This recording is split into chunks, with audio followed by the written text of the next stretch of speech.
Wayanad DCC treasurer NM വിജയന്റെ മരണത്തിൽ KPCC പ്രസിഡന്റിലേക്കും അന്വേഷണം. കെ സുധാകരനെ ഉടൻ അന്വേഷണ സംഘം ചോദ്യം ചെയ്യും. മരണത്തിന് മുൻപ് 2022 ആത്മഹത്യയെക്കുറിച്ചും പണമിടപാടുകൾ സംബന്ധിച്ചും NM വിജയൻ കത്തെഴുതിയിരുന്നു. ഈ കത്തിന്റെ അടിസ്ഥാനത്തിലാണ് സുധാകരനെ പോലീസ് ചോദ്യം ചെയ്യുക. അതേസമയം DCC പ്രസിഡന്റ് ND അപ്പച്ചന്റെയും KK ഗോപിനാഥന്റെയും ചോദ്യം ചെയ്യൽ രണ്ടാം ദിനവും തുടരുകയാണ്.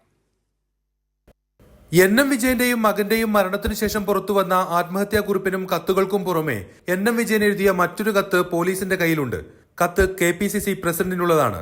അർബൻ ബാങ്കിലെ നിയമന ഇടപാടുകൾ, ബാങ്കിൽ നിന്ന് മകനെ പിരിച്ചുവിട്ട് മറ്റൊരാളെ നിയമിക്കാൻ നടത്തിയ ശ്രമം തുടങ്ങിയവ വിശദീകരിക്കുന്ന കത്തിൽ ആത്മഹത്യയെക്കുറിച്ച് മുന്നറിയിപ്പ് നൽകുന്ന വിവരങ്ങളുമുണ്ട്.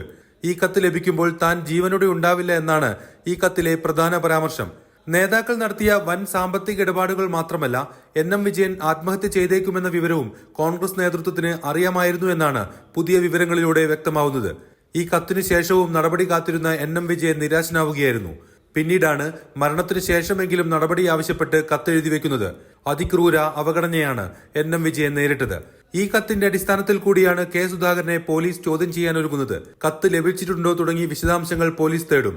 മറ്റു കത്തുകളിലെ അനുബന്ധ സംഭവങ്ങളിലും ചോദ്യം ചെയ്യും. അതേസമയം ഇന്നും DCC പ്രസിഡന്റ് ND അപ്പച്ചനും KK ഗോപിനാഥനും അന്വേഷണ സംഘത്തിനു മുന്നിൽ ഹാജരായി. ഇന്നലെ ഗോപിനാഥന്റെ വീട് പോലീസ് റെയ്ഡ് ചെയ്ത് വിവിധ രേഖകൾ കണ്ടെത്തിയിരുന്നു. വൈകിട്ട് 5 വരെ ചോദ്യം ചെയ്യൽ തുടരും. നാളെയോടെ ഇവരുടെ സമയബന്ധിത കസ്റ്റഡി അവസാനിക്കുകയും അറസ്റ്റ് രേഖപ്പെടുത്തി വിട്ടയക്കുകയും ചെയ്യും. വ്യാഴം മുതൽ ശനി വരെയാണ് ആത്മഹത്യാ പ്രേരണ കേസിലെ 1-ാം പ്രതി IC ബാലകൃഷ്ണൻ MLA കസ്റ്റഡിയിൽ ചോദ്യം ചെയ്യുക. Anoop KR, Kairali news, Wayanad.